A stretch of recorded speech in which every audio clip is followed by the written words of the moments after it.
¿Será Javier Milei el próximo presidente de Argentina? Esto es Conversaciones con Sebastián Galeani, episodio 71. Nuestro invitado de hoy es Sergio Berenstein. Sergio es licenciado en Historia por la Universidad de Buenos Aires y doctor en Ciencias Políticas por la Universidad de North Carolina en los Estados Unidos. Es profesor de la Universidad Torcuato Di Tella y un destacado analista político. Con él analizaremos la coyuntura electoral post-paso y las perspectivas del próximo gobierno en Argentina. Hola Sergio, ¿cómo estás? Muy bien, Sebastián, un placer, un gusto enorme. Igualmente, igualmente. Bueno, eh, se, se dieron las elecciones paso y el resultado sorprendió a creo que la mayoría de los analistas. Se esperaba una buena elección de Javier Milei, pero ni por asomo de ese orden. Y eso creo que abre la pregunta que te voy a hacer. ¿Va a ser presidente? Depende de tres cosas.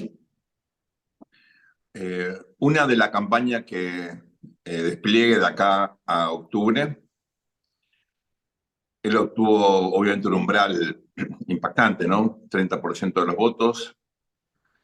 Recordemos cómo es el sistema en la Argentina, precisás 45 para ganar en primera vuelta o más de 40, con por lo Ujú, menos 10 de diferencia respecto del segundo. ujú, En la medida en que él tenga una campaña focalizada, ordenada, disciplinada, eh, yo creo que puede aspirar claramente a superar el umbral de 40, ¿no? Me cuesta pensar, honestamente, que logre 45. Con lo ujú, cual, segundo elemento, ¿qué chance tienen, por un lado, Juntos por el Cambio, por otro lado, Unión por la Patria, eh, de superar el umbral de 30, colocarse en 33, 34, como para forzarlo a él a llegar eh, a 45? Bueno, ahí hay un montón de especulaciones, ¿no? Entonces, una cosa lo que haga Milei, otra cosa lo que haga estas dos opciones. Y tercero, como, digamos, contexto, ¿no? Por supuesto, eh, este es un país que está muy, muy, muy influenciado por la agenda económica del día a día, por razones que vos conocés mejor que yo. ujú, Eh, y si entramos en una dinámica relativamente, no digo de estabilidad no va a haber, pero no de caos, ¿no? No una situación así caótica.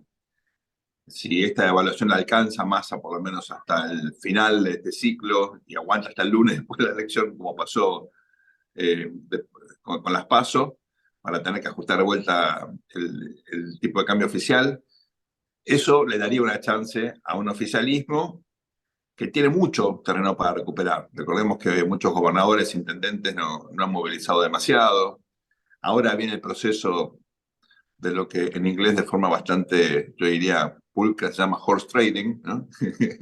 De negociaciones. Porque claro, vos sos gobernador, ¿cómo haces valer tu capacidad de daño? Bueno, no movilizando, ¿no? Total, las ujú, pasos son irrelevantes.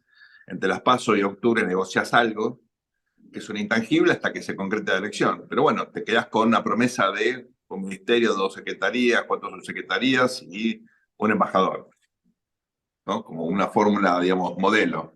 mm. Después, si el candidato gana, bueno, tenés que ir a cobrarlo y siempre te hacen una quita, ¿no? Un haircut.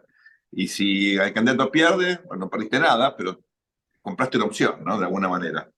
Eso, digamos, es una modalidad que se impuso, eh, remite a la vieja fórmula de Bandor, ¿te acordás? Sí. Golpear y negociar.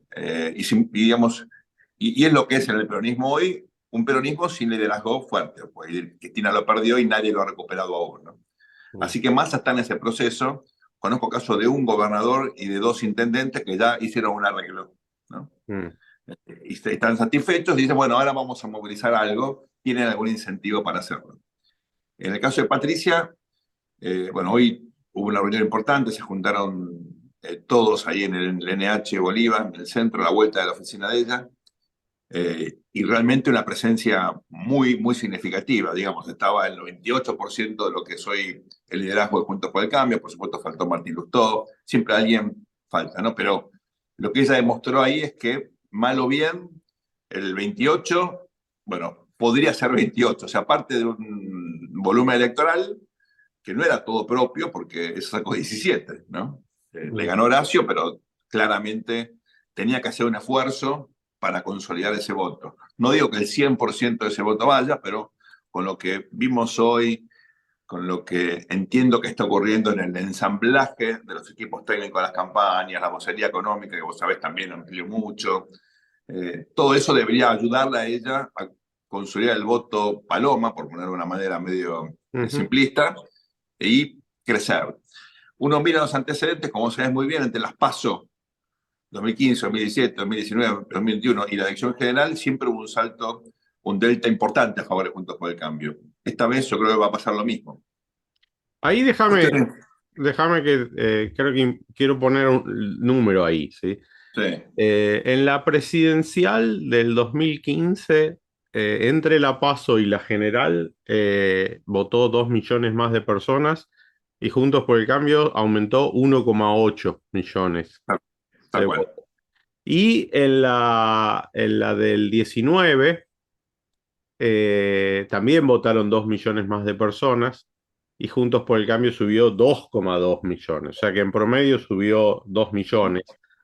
Si uno, por supuesto que esto no tiene valor científico, pero si uno No, extrapolase eso, Juntos por el Cambio podría incluso pelear el primer puesto en las generales. Después pasan muchas otras cosas, ¿no? Pero digo, ¿por qué vos pensás que lo quería relacionar con estas negociaciones del peronismo, que también sé que existen y son parte de lo que pasa entre las PASO y las generales y lo que pasó también en esas, pero esos movimientos que vos nos estabas relatando no se ven en esas elecciones en el neto, ¿no? Pudo haber habido otras cosas que lo bajaban y eso que lo subía, pero en el neto lo único que se vio claro en esas dos elecciones fue esos 2 millones extra que saca Juntos por el Cambio.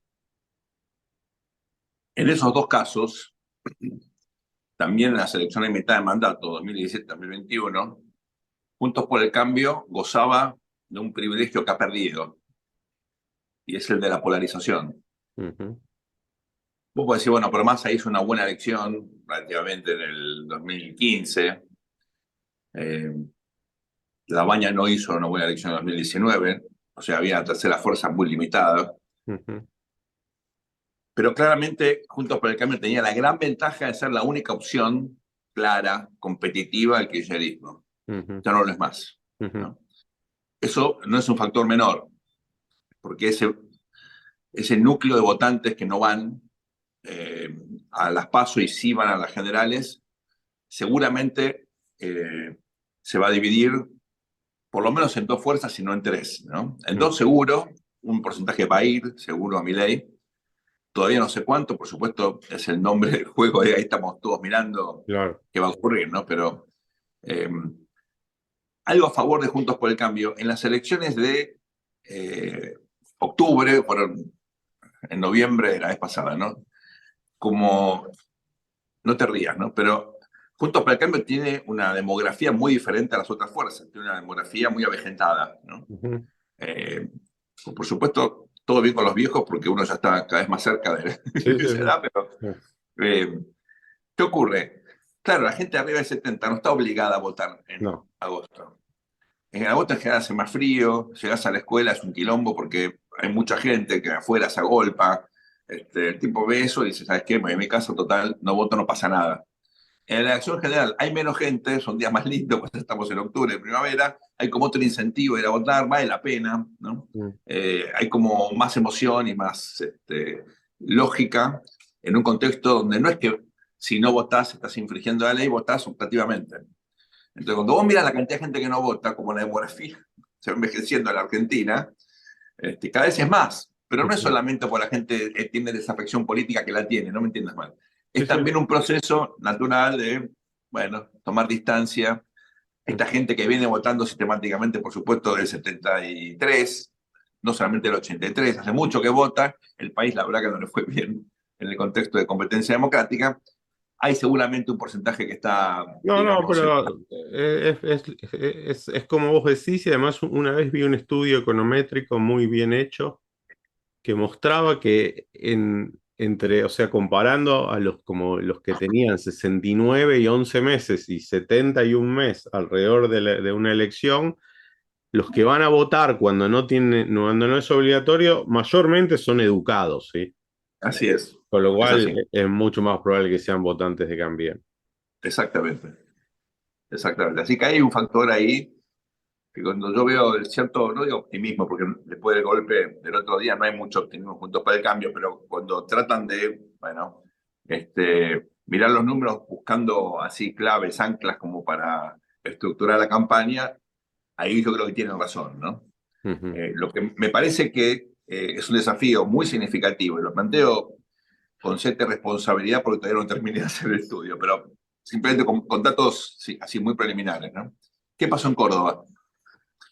Que era una provincia, entre comillas, amarilla, digamos, muy, muy, muy, siempre a nivel nacional, no a elecciones provinciales, pero sí a nivel nacional muy identificada con Juntos por el Cambio, antes Cambiemos. Bueno, pasó algo muy interesante. Hay frustración, no por las candidaturas, por las peleas, ni hay demasiado entusiasmo por Milei. Hay bronca porque Juntos por el Cambio fracasó durante los últimos 8 años en generar una alternativa competitiva en la provincia Mm, para expresar Schiaretti mm, o el peronismo, digamos, cordobés tan singular, ¿no? mm. Entonces te cobran errores de construcción política local con votando a otro candidato a nivel nacional. Algo parecido pasó en Mendoza con el lío entre Omar de Marchi y Alfredo Cornejo. Entonces tenés estas dinámicas donde hay un voto bronca, no en contra del gobierno o en contra de la democracia, sino en contra de Juntos por el Cambio por digamos, esta singular campaña Bueno, donde pero estuvieron. digo, ahí está en la inteligencia de la fórmula de Juntos por el Cambio, que tiene incluso un dirigente de Mendoza, en ir a Mendoza y decir, supimos leer lo que nos dijeron en las PASO, esto vamos a trabajar desde el gobierno nacional, una vez que Patricia sea presidenta bueno, Mendoza creo que va a ganar igual Cornejo y en recuperar Córdoba en 4 años. O sea, ya nos dieron el mensaje, ahora es cuestión de hacer la devolución, porque no tiene sentido que esa gente vote algo que no quiere finalmente para volver a tener que dar el mensaje. Bueno, primero, ojo con Mendoza. Hay que ver si Alfredo la puede sostener esa, ¿no? Mm, Eh, Porque Marchi está con cierto momentum. El Partido Demócrata, desde la década del 60, que no hace una elección tan buena, parece mentira, no la hizo, obviamente, al Partido Demócrata, pero bueno, estaban localmente aliados con Milei y le fue fabuloso. Eh, Hay que tener en cuenta que estas son las leyes estúpidas de la historia que no tienen ninguna rigurosidad, pero ocurren, ¿no? Por ejemplo, nunca hubo un ex gobernador mendocino que intentara reelección y lo lograra. Es un one shot. Sos gobernador, te vas a tu casa o haces otra cosa. Cornejo pretende ser el primero que rompa un poco con esta dinámica, ¿no? No hay reelección, te acordás en Mendoza igual que en Santa sí, sí, Fe, sí, sí. las dos únicas provincias. Entonces, yo quiero ver ahora si esta ola Milei no se traduce. Él va a necesitar, si quiere ganar, tener al menos un gobernador propio, ¿no? Eh, Bueno, está bien. Si hay una ola, si hay una ola que lo vamos a ver ir viendo en las encuestas Así es. a medida que aparezcan creíbles. Eso todavía no lo sabemos, no lo podemos descartar desde ya, ¿no? Pues, No, hay evidencia histórica de estas olas, ¿no? Digo, una obvia de Fujimori, Bolsonaro 1 fue eso, por ejemplo, ¿no? Bolsonaro. Ok. Pero, pero, pero, pero a lo que voy es que eh, esa ola también en este ciclo la discutimos cuando Milei medía 25, ¿te acordás? Antes, después de bajar un poco en las encuestas. Y parecía que, sí, digo, en algunas charlas evaluamos la posibilidad de que incluso antes de las PASO de que pudiese tener una chance de entrar al balotaje y ganarlo. Después un poco el tipo de cambio se calmó y él bajó en las encuestas. Yo creo que eso fue, y nos olvidamos de esa correlación de alguna forma, porque en las últimas semanas previas a las PASO el tipo de cambio se empezó a mover mucho y probablemente él se benefició de eso, ¿sí? Entonces Así es. ahí yo te quiero preguntar lo siguiente. Suponete que Massa logra mantener cierta estabilidad de acá a octubre, aunque es muy probable que le pase lo mismo, ¿no? Porque eso es una ley económica. Todos sabemos que el día después vas a devaluar, con lo cual los operadores se van a anticipar un par Claro, de semanas, no lo vas a poder obvio. mantener hasta la elección, ¿sí? O sea que podemos volver a ver a un Milei que se empieza a planchar un poco y que vuelve a despegar por lo económico hacia las últimas semanas. Pero ahora hay un nuevo fenómeno que me parece que a la sociedad le va a terminar hasta preocupando más, ¿sí? Y mucho a ese votante que no es el núcleo duro del kirchnerismo, le va a terminar incluso votando más que el tipo de cambio, que es los saqueos, ¿sí? Si el gobierno no para los saqueos, bueno, antes que tus ahorros está tu vida, ¿no? Está el negocio de toda tu vida. Ahí no Tal tiene cual. una ventaja muy fuerte, Patricia, eh, para decir, bueno, acá la única que puede traer o restablecer el orden dentro de la democracia soy yo y soy la única que, digo, al fin y al cabo, el gobierno de Macri no tuvo ningún saqueo, tuvo ataques que fueron manejados muy razonablemente desde el gobierno. Y digamos, el ministerio en el que ella se destacó, el de seguridad. Seguro. Primero, ¿por qué pensar que Massa va a repetir, entre comillas, el error de las PASO? ¿No? Eh, Mi impresión es que él va a hacer algo para evitar que el mercado se le adelante a la deba. Subir la tasa, vender futuros, alguna cosa debería hacer, ¿no? Eh, no sé si tiene credibilidad, pero bueno. Pero unos días antes es inevitable, o sea, hay un día antes que no hay ninguna tasa, porque vos ya te prometí, eso te implica emitir mucho más, ¿no? Y entonces el Claro, fogonazo del día no, después va a lógico, ser más grande, o sea. claro. Eh, pero te tomo el punto porque yo creo que pasó eso. Eh, Te cuento la anécdota rapidito. Marzo, abril, hasta comienzo de mayo, yo recibía bastantes inversores, o hablaba, tenía estas charlas con inversores de afuera, y el 60% de las preguntas eran mi ley. Yo decía, el mercado está viendo algo que yo no veo, por supuesto, el mercado siempre tiene razón, no yo. ¿En qué me estoy equivocando? Que no miro ese fenómeno. Entonces revisé todos los números, nos pusimos como como locos, ¿viste? Revisando todo, hicimos cosas específicas y dijimos, bueno, 20 más menos, ¿no? No puede superar ese umbral, puede ser más votado con eso, puede llegar eventualmente a la segunda vuelta, pero hay algo que no estamos viendo, por supuesto el mercado tenía razón. Mm, Y la verdad que no era tan sencillo eso de identificar, ¿no? Te mm. tomo el punto de lo de Bullrich. De hecho, ella reaccionó, yo diría, de forma subóptima, porque cometió, en mi opinión, el error de recordar el término estado del sitio, que remite naturalmente a la caída de la Rúa, ¿no? De la cual, recordemos, ella fue funcionaria de la Rúa, fue ministra de Trabajo y el último tramo incluso ministra de Desarrollo Social. Tenía las dos responsabilidades porque ya le agarraba a De la Rúa naturalmente una designación. Eh, la verdad no hay necesidad de estado del sitio a este nivel de conflictividad. Por otro lado, no tenés fuerzas federales como para enviar a los N puntos de riesgo. Tenés que obviamente confiar en las fuerzas provinciales. Puedes hablar de una coordinación distinta, puedes hablar de algún estado, digamos, de emergencia. Hay muchas cosas que puedes hacer, ¿no? Pero lo de estado de sitio no fue feliz. Ahora, ella puede capitalizar su reputación, ninguna duda, ¿no? Y yo creo que están trabajando en eso. Y además Eh, que lo que puede decir es, mira, acá estos saqueos están en parte organizados por algunos grupos del kirchnerismo duro que perdieron o que están Así es. dentro de la interna y otra parte es responsabilidad del crecimiento del narcotráfico, donde hoy día tenemos un montón de jóvenes armados que una vez que ven una oportunidad de hacer un negocio, cualquier negocio es tan bueno como el otro, ¿no? por Si supuesto. pueden saquear, pueden saquear. Y acá la única que peleó contra el narcotráfico y lo reduje fue yo y lo voy a volver a hacer. Y es la única forma de restablecer el orden. Pero yo tengo una sospecha, y es la siguiente. Yo creo que el gobierno también cree que puede sacar ventaja de esto. Eh, Porque maneja la fuerza de seguridad, Sí, porque sí. maneja en muchos casos las fuerzas provinciales, va a haber una competencia. Alguien que puede decir, yo lo hice, lo voy a volver a hacer, y otro que lo haga.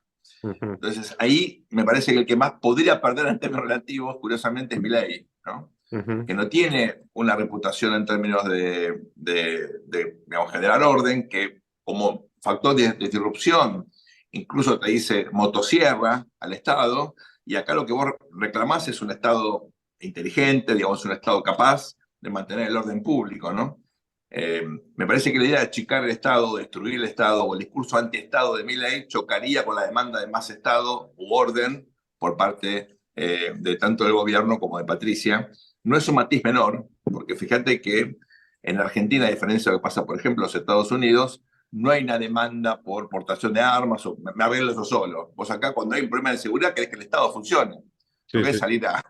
De hecho, hubo un comerciante que salió, la verdad, con un arma y se quejaba que tenía que salir con ese arma. No, No le seguro, decía, seguro. eso jamás lo contarías en Alabama o en Mississippi, ahí quejándose que sale con el arma, sale orgulloso con el arma. Mm. Entonces la demanda de estatalidad ahí puede ser un factor, digamos, que le genere ruido a Milei, ¿no? No, y además creo que cometió otro error que tenía, en mi opinión, era un error de mediano plazo, pero que se volvió un error de cortísimo plazo, cuando dijo que del Ministerio de Seguridad y de Defensa, aunque Defensa no es importante para lo que estamos hablando, se hacía cargo la candidata a vicepresidenta en el caso de que ellos ganen. Tal cual. Creo que es un error ahora de corto plazo porque de tener que hablar de esto tiene que hablar Villarruel si quiere mantener la consistencia con lo que dijo, y creo que en el mediano plazo es un error porque eh, es el presidente, ¿sí? El que está a cargo del Ejecutivo, no la vicepresidenta, no está a cargo del Ejecutivo, y en un gobierno tan débil parlamentariamente, donde puede haber y va a haber situaciones de violencia en la calle contra las reformas que se quieran hacer o contra la situación económica heredada, pero que va a seguir presente.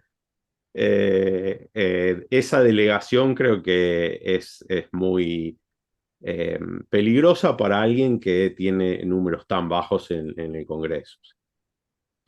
Déjame elaborar en eso, ¿no? Porque por un lado, eh, primer punto, antecedentes de vicepresidentes con gestión. En la Argentina no hay, en Estados Unidos hay un par. Uno es Al Gore cuando hizo el Reinventing the State, ahora es Ujú. la reforma del Estado, digamos, en los 90, donde hubo un achicamiento muy significativo, porque te había quedado un Estado sobredimensionado de la Guerra Fría, unas Fuerzas Armadas enormes, etcétera, y con el fin de, obviamente, con la caída, el colapso de la Unión Soviética, hubo una reducción bastante significativa. Eh, y Al Gore, la verdad que eso lo hizo súper bien, ¿no? En Argentina no tenés antecedentes, hay algunas cosas puntuales, uno lo ve ahora en Brasil, ¿no? Haddad, por ejemplo, que tiene algunas funciones ejecutivas. Mm. Hay que ver cómo eso se da, porque en la práctica la responsabilidad del vicepresidente, sobre todo en el Senado, es muy significativa, es muy importante. Ujú, ujú. Eh, Ahora, el otro punto es qué hace Milei con el Congreso claramente, digamos, en minoría en ambas cámaras. Bueno, la verdad que él no tiene chance de avanzar en su agenda, por lo menos como está diseñada hoy, eh, no va a poder aprobar ni siquiera las leyes más básicas, ¿no? Va a tener que ceder o bien pactar formalmente una agenda con la oposición. Uno dice, bueno, tendrá seguramente un porcentaje no menor del voto halcón, ¿no? Del PRO, que tiene una representación significativa en la Cámara Baja, algo también en el Senado, podrá pactar algo con gobernadores, pero los pactos, si vos lo viviste, cuestan mucho fiscalmente en la Argentina, no son gratis. Y si Bueno, él piensa, cuestan o capital político o recursos o ambos. o ambos, Eh, bueno. Y a mí ahí veo otra cosa rara en Milei, que era lógica, o sea, yo a Milei lo veía todo lógico hasta las PASO, pero después de las PASO, él siguió como si no hubiese habido un cambio. Yo pienso que, te doy un ejemplo, él ya repartió todos los ministerios entre su gente, entre la gente que él tiene en la cabeza. ¿Cómo va a pactar con los halcones? Si no tiene, encima va a tener 8 ministerios, si no tiene Un 4 o 5 poco, para repartir. O sea, no. tal cual. eh, Bueno, eso tal vez es una... Él sabe negociación, porque él estudió, sabe teoría de los juegos, digamos. Él no es ingenuo, por ahí se pone así para negociar una posición de fortaleza y cree que para ceder tiene que, digamos, va a buscar una compensación mayor, ¿no? Eh, pero tomo el punto, yo creo que él se equivocó, adelantó, incluso en su moderación, no sé si viste hoy en el Council, se hace un Milei, digamos, con sordinas, ¿no? ujú, Sabe que la motosierra no tiene ningún sentido, él quería bajar el gasto provincial, bueno, no lo puede hacer, aunque quisiera, él puede bajar el gasto discrecional del Ejecutivo, pero no el gasto provincial. Eh, Incluso el sistema de vouchers, que podemos discutirlo, te puede gustar o no, pero eso lo tienen que hacer las provincias, no el Estado Nacional, ¿no? ujú. Entonces hay una cantidad de cosas que él planteaba que de la teoría, obviamente, tenía que ver mucho con las viejas propuestas, digamos, de la derecha a partir de los 70, una derecha sofisticada, ¿no? Obviamente. Incluso implementadas parcialmente en Chile, que es un país unitario, pero que en Argentina son completamente inviables. Lo interesante es, eh, No, él tiene muchas propuestas buenas en su programa, ¿eh? Yo tal cual, en ese sentido siempre, o sea, yo he cambiado muchos WhatsApp con Javier antes de las PASO, eh, claro, en una relación cordial y en la que yo le expresé que a mí me simpatizaba mucho la idea de que él salga segundo porque iba a ser mucho mejor negociar con él reformas claro, en el Congreso que lo que fue negociarlas con Massa o con los gobernadores peronistas en el gobierno de Macri, ¿sí? seguro, tal cual. Porque había cierta afinidad, incluso en materia social tiene ideas buenas, no es que solo tiene algunas ideas buenas en economía, ¿no? Por supuesto, la dolarización no me parece necesariamente una buena idea, pero creo que él no la va a poder pasar por el Congreso, o sea, no Tal le... cual, a eso voy. Entonces, ¿qué hace frente a eso? Hay algunos que, yo pienso que él, viste que habla mucho de Menem y rescata la experiencia de Menem, Ujú, por el ujú, lado fiscal, pero rescata la experiencia de Menem. Y a mí me parece que puede intentar algo parecido en el sentido de, bueno, acordar una especie de sistema, los politólogos llamamos consociacional, ¿no?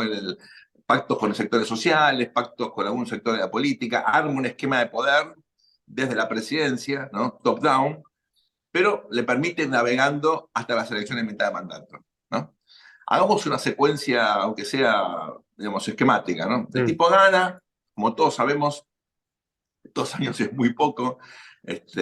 Ya Carlos Rodríguez, Roque, que son tipos sensatos, el propio Darío Epstein, los que están más cerca en lo económico de él, Diana, Mondino, están con paño frío diciendo sí, bueno, la organización, antes tenemos que, ¿no? Los precios relativos están totalmente, digamos, descoordinados. Todo eso va a llevar tiempo. Bueno, ya el primer año se te va básicamente en eso, vas a tener que hacer un ajuste de gasto público por no tener financiamiento, es el primer año, no muy diferente, Sebas, a lo que viste con el primer Menem, la verdad. ¿No? Tuviste algún intento con el plan BB, fracasó, y después los planes Sherman, donde como que preparaste el terreno para un plan de estabilización. ¿No? Si yo tuviera que apostar, digo, el primer año veo algo así, y pensando en la elección, veo al tipo implementando algún tipo de plan de estabilización, pues, tal vez mantenga como horizonte de mediano largo la idea de dolarización, y en el medio hay otras cosas que tienen que hacer, ¿no? Y ahí se juega la vida en la elección de mitad de mandato, ¿no? Si le va bien, como le fue bien a Mauricio, bueno, ahí podría obviamente desplegar una agenda más de presidente. Si no le va bien, bueno, va a tener que de alguna manera improvisar la segunda mitad de su mandato. Pero no veo que haya chance de, con la debilidad que va a asumir, uno puede estar de acuerdo, ¿no?, con el sistema de renovación parcial del Congreso, pero lo que es, no veo que tenga chance nunca de avanzar en una agenda así tan maximalista en algún sentido como la que proponen en el programa, ¿no?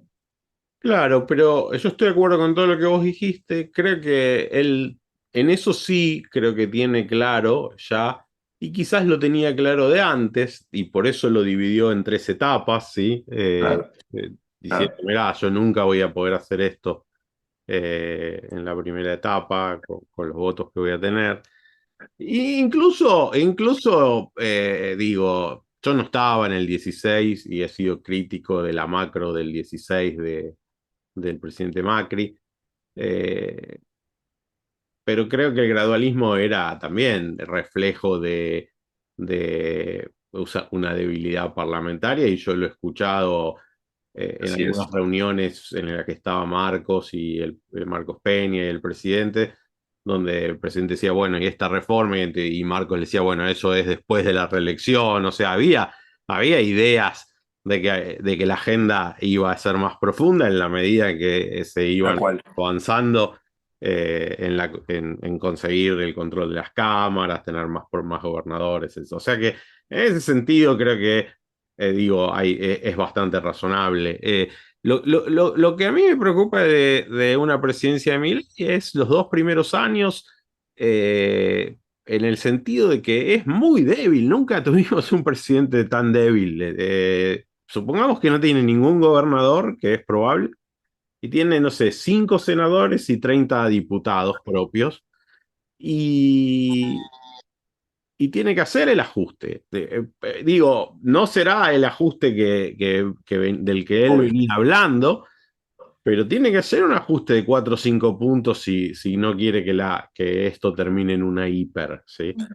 Eh, claro, lo tiene que hacer también Juntos por el Cambio y lo tendría que hacer. obvio. No, no, no es que Massa, él solo lo tiene que exactamente. hacer quien gane. De hecho, no me imagino muchas diferencias en la macro, en las políticas macro en el primer año, aunque a algunos economistas de Juntos por el Cambio no les gusta que diga esto, Se enojen.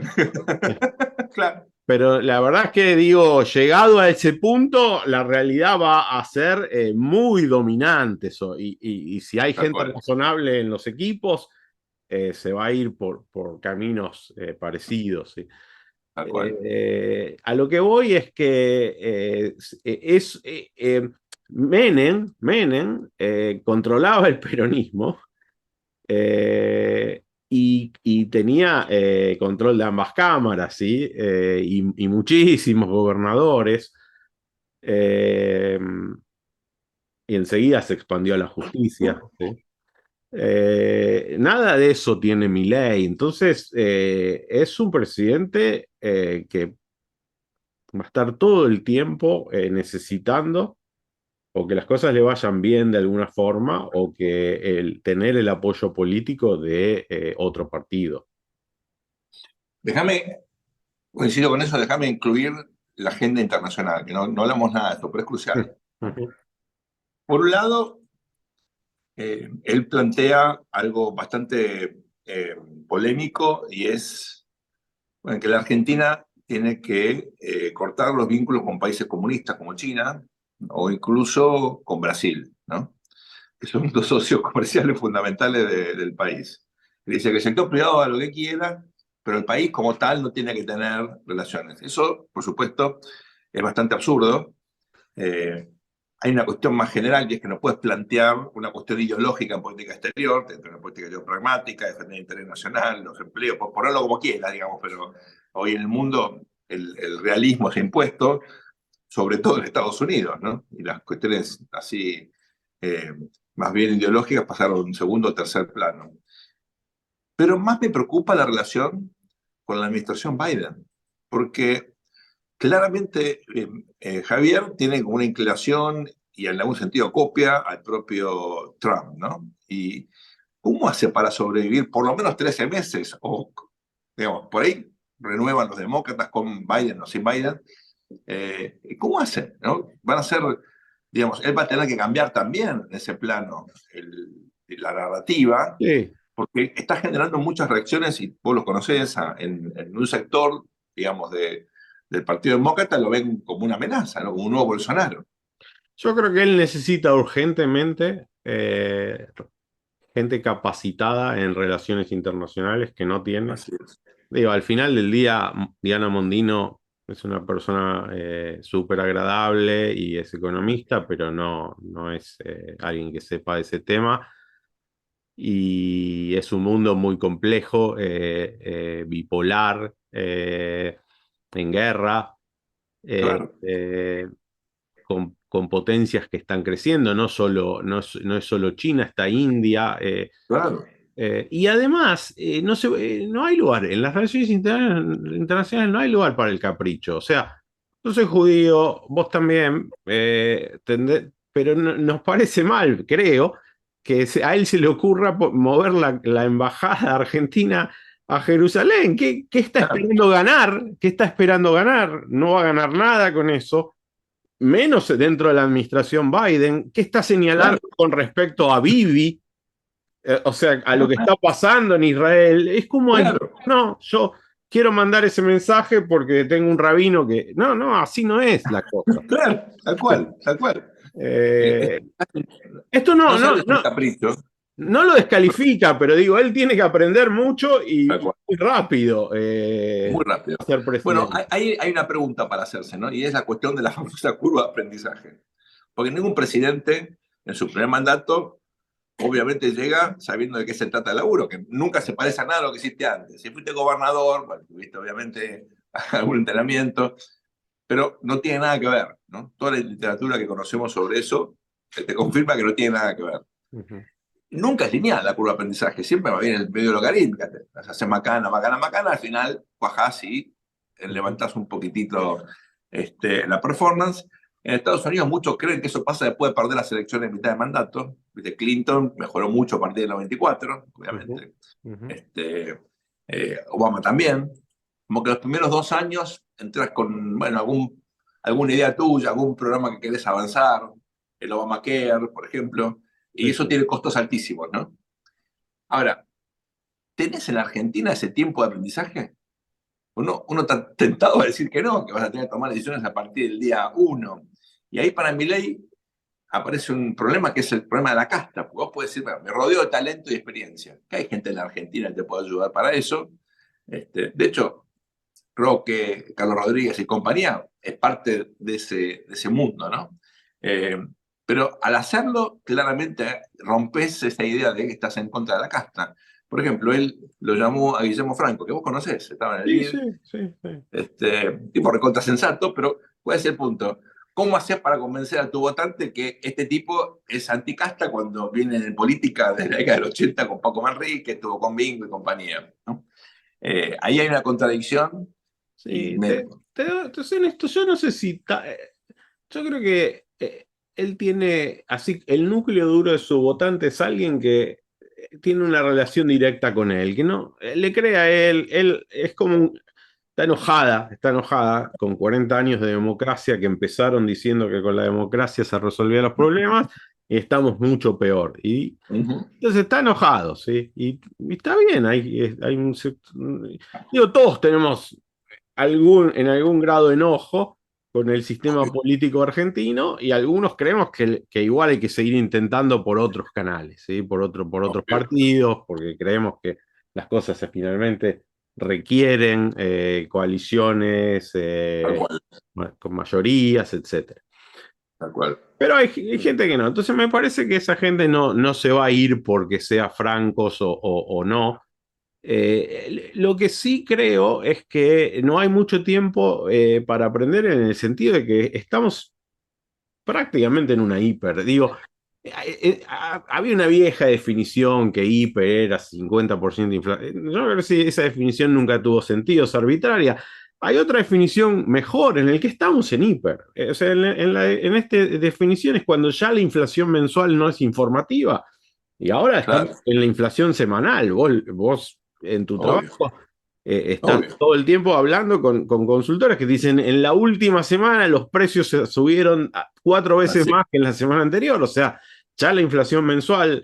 Entonces, quiero ser cauto. No estamos, digamos que todavía no estamos en hiper, pero estamos en la puerta de una hiper. El gobierno no te va a arreglar nada de acá a diciembre, nada. Si algo te va a dejar una situación fiscal peor de lo que el fondo cree, o el Banco Central con una hoja de balance peor de lo que todos imaginan, etcétera. Entonces, en ese sentido, creo que no hay tiempo. Y no hay tiempo para un gobierno que no va a poder pasar ninguna reforma sin acuerdos políticos.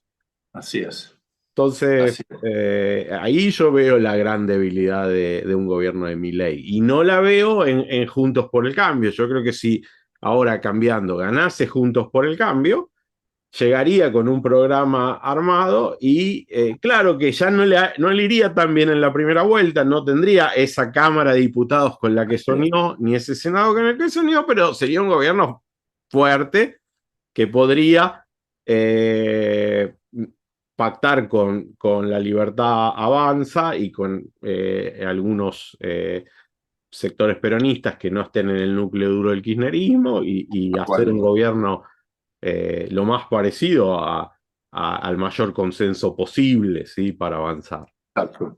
Eso sí. Eh, Massa, bueno, es más una incógnita, aunque yo creo que él es un pragmático, o sea que va a tratar de despegarse del kirchnerismo y Tal también cual. hacer ajustes, ¿sí? Es así. Por ahí serían distintos, ¿no? Probablemente simplemente porque él es un agente de un principal que es diferente al de Patricia o al de Milei, ¿no? Ujú, Y ujú, por supuesto va a tener que de alguna manera responder a eso. ujú, Eh, pero coincido contigo que tenés tres candidatos que tal vez en el 70-75% de las cosas que hay que hacer están de acuerdo. Esto no pasó nunca en la Argentina, ¿no? ujú. También la realidad los condiciona, no tener margen de maniobra, lo que quieras, pero la verdad que eso para un país que tiene tantas dificultades para alcanzar consensos no es algo menor, ¿no?